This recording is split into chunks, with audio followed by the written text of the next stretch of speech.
Peter Thiel की एक किताब है 0 to 1। और यकीन मानिए, ये सिर्फ एक किताब नहीं, ये भविष्य बनाने के बारे में हमारी पूरी सोच को पलटकर रख देती है। तो चलिए आज इसी के कुछ जबरदस्त आइडियाज को समझते हैं। अच्छा, थील अपनी बात एक बहुत ही सीधे से लेकिन गहरे सवाल से शुरू करते हैं। वो पूछते हैं, ऐसी कौन सी जरूरी सच्चाई है जिसे लेकर ज्यादातर लोग आपसे सहमत नहीं होंगे? ये सवाल हमें उस तरह सोचने पर मजबूर करता है जैसे हम आमतौर पर नहीं सोचते। तो इस सवाल का एक दमदार जवाब कैसा दिखता है? वो कुछ इस तरह का होता है। देखिए, ज्यादातर लोग तो एक्स मानते हैं, पर असलियत ठीक इसकी उल्टी है। यहीं पर इन्हीं छिपे हुए सच में असली इनोवेशन के मौके मिलते हैं। और बस इसी अलग सोच की बुनियाद पर टिकी है किताब की सबसे बड़ी बात, 0 से 1 तक जाना। यही है असल तरक्की की नींव। अब थील तरक्की को मतलब प्रोग्रेस को दो हिस्सों में बांटते हैं। एक है हॉरिजॉन्टल, मतलब जो चीजें फैलती हैं, और दूसरी है वर्टिकल, यानी जो चीजें गहराई में जाती हैं। हॉरिजॉन्टल प्रोग्रेस का सीधा सा मतलब है जो चीजें चल रही हैं उन्हीं की नकल करना। इसे कहते हैं दुनिया को 1 से n तक ले जाना। लेकिन वर्टिकल प्रोग्रेस है कुछ बिल्कुल नया करना। ये है 0 से 1 का सफर। इसे एक उदाहरण से समझते हैं, बड़ा आसान हो जाएगा। मान लीजिए किसी ने एक टाइपराइटर बनाया और फिर उसी की नकल करके 100 और बना दिए। ये हुआ 1 से n तक जाना। इसे हम ग्लोबलाइजेशन भी कह सकते हैं। पर जब कोई टाइपराइटर की जगह पर एक वर्ड प्रोसेसर ही बना दे तो वो जा रहा है 0 से 1 तक। ये है टेक्नोलॉजी, ये है असली क्रिएशन। चलिए अब आते हैं किताब के सबसे विवादास्पद आइडिया पर। एक मिथक जिसे हम सब सच मानते हैं कि कंपटीशन अच्छा होता है। थील कहते हैं, नहीं, सच तो यह है कि कंपटीशन हारने वालों के लिए है। उनका तर्क बड़ा सीधा है। वो कहते हैं कि सिर्फ वैल्यू बनाना ही सब कुछ नहीं है, उस वैल्यू का कुछ हिस्सा आपको कैप्चर भी तो करना होगा, है ना? और जब गलाकाट कंपटीशन होता है तो वो सारी वैल्यू खत्म हो जाती है।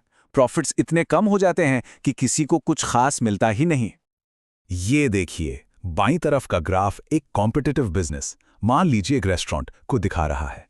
यहां मुनाफा बहुत कम है और आज पर ही टिका है। अब दाईं ओर देखिए, ये एक मोनोपोली है, जैसे कोई बड़ा सर्च इंजन। इसकी असली कीमत आज नहीं बल्कि भविष्य में आने वाले मुनाफे में है। दोनों मॉडल्स में वैल्यू क्रिएशन का फर्क जमीन आसमान का है।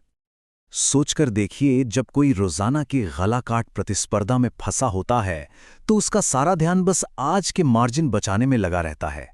भविष्य के लिए कोई बड़ी योजना बनी नहीं सकती।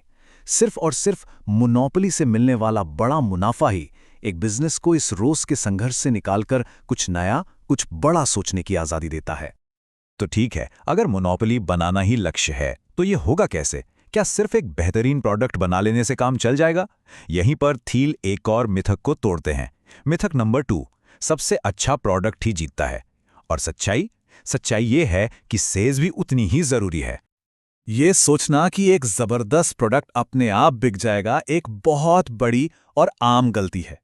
थील साफ कहते हैं, अगर आपने कुछ नया बनाया है लेकिन उसे बेचने का कोई असरदार तरीका नहीं बनाया है तो आपके पास एक खराब बिजनेस है। इससे कोई फर्क नहीं पड़ता कि आपका प्रोडक्ट कितना ही शानदार क्यों ना हो। तो हमारे पास प्रोडक्ट हो गया, सेल्स का तरीका हो गया, अब एक और चीज चाहिए, एक प्लान। और यहीं हम आते हैं तीसरे मिथक पर। मिथक नंबर 3, सफलता तो बस किस्मत की बात है। लेकिन थील का मानना है कि सच कुछ और है। सच ये है कि कोई प्लान न होने से तो एक खराब प्लान भी बेहतर है। वो 2 तरह की सोच में फर्क बताते हैं। एक है इनडेफिनिट ऑप्टिमिस्ट, मतलब अनिश्चित आशावादी। ये वो है जो बस उम्मीद करता है कि भविष्य अच्छा होगा, पर उसके पास कोई ठोस प्लान नहीं है। दूसरी तरफ है डेफिनिट ऑप्टिमिस्ट, यानी निश्चित आशावादी। ये सिर्फ मानता नहीं कि भविष्य बेहतर होगा, बल्कि उसे बनाने के लिए एक पक्के प्लान पर काम भी करता है। जैसे 1950 के दशक में देखिए, जॉन रेबर जैसे लोगों ने सैन फ्रांसिस्को बे को ही बदलने जैसी बड़ी बड़ी साहसिक योजनाएं रखीं। उस जमाने में समाज ऐसी बड़ी योजनाओं का स्वागत करता था। लेकिन आज ऐसी योजनाओं को अक्सर घमंड की तरह देखा जाता है। हम कहीं ना कहीं निश्चित आशावाद से अनिश्चित आशावाद की तरफ आ गए हैं। और ये सारी बातें हमें किताब के क्लाइमैक्स तक ले आती हैं। वेंचर कैपिटल का वो राज जो बताता है कि असाधारण, मतलब एक्स्ट्रा ऑर्डिनरी वैल्यू आखिर आती कहां से है। तो क्या है वेंचर कैपिटल का सबसे बड़ा सीक्रेट? और सीक्रेट ये है कि एक सफल फंड में जो सबसे अच्छा एक इन्वेस्टमेंट होता है ना, वो अकेले ही बाकी सारे इन्वेस्टमेंट्स के कुल रिटर्न या उससे भी ज्यादा कमा कर देता है। ये एक ऐसी सच्चाई है जो ज्यादातर लोगों को हैरान कर देती है। ये है पार लॉ की दुनिया। देखिए, यहां सफलता एक बेल कर्व जैसी नहीं है जहां ज्यादातर चीजें औसत होती हैं। नहीं, इसके बजाय बस कुछ मुट्ठी भर कंपनियां बाकी सबसे इतना ज्यादा अच्छा करती हैं कि कोई मुकाबला ही नहीं। इसका मतलब क्या हुआ? इसका मतलब ये हुआ कि अपना समय, अपनी एनर्जी उन मौकों पर लगाओ जिनमें 10 गुना या 100 गुना बढ़ने की जबरदस्त क्षमता हो। तो इन सभी आइडियाज का निचोड़ क्या है? हम इससे क्या सीख सकते हैं? इसका सार है एक विलक्षण, एक यूनिक भविष्य बनाने के आइडिया में। हमेशा कहा जाता है फर्स्ट मूवर बनो, लेकिन थील कहते हैं कि किसी भी फील्ड में पहला होने से कहीं ज्यादा बेहतर है आखिरी होना। मतलब किसी मार्केट में वो आखिरी बड़ा सुधार करना जिसके बाद कोई और ना कर पाए, और फिर दशकों तक उस मोनोपोली के मुनाफे का मजा लेना, ठीक वैसे ही जैसे गूगल ने सर्च में किया। और आखिर में थील हमें एक बहुत गहरी बात याद दिलाते हैं।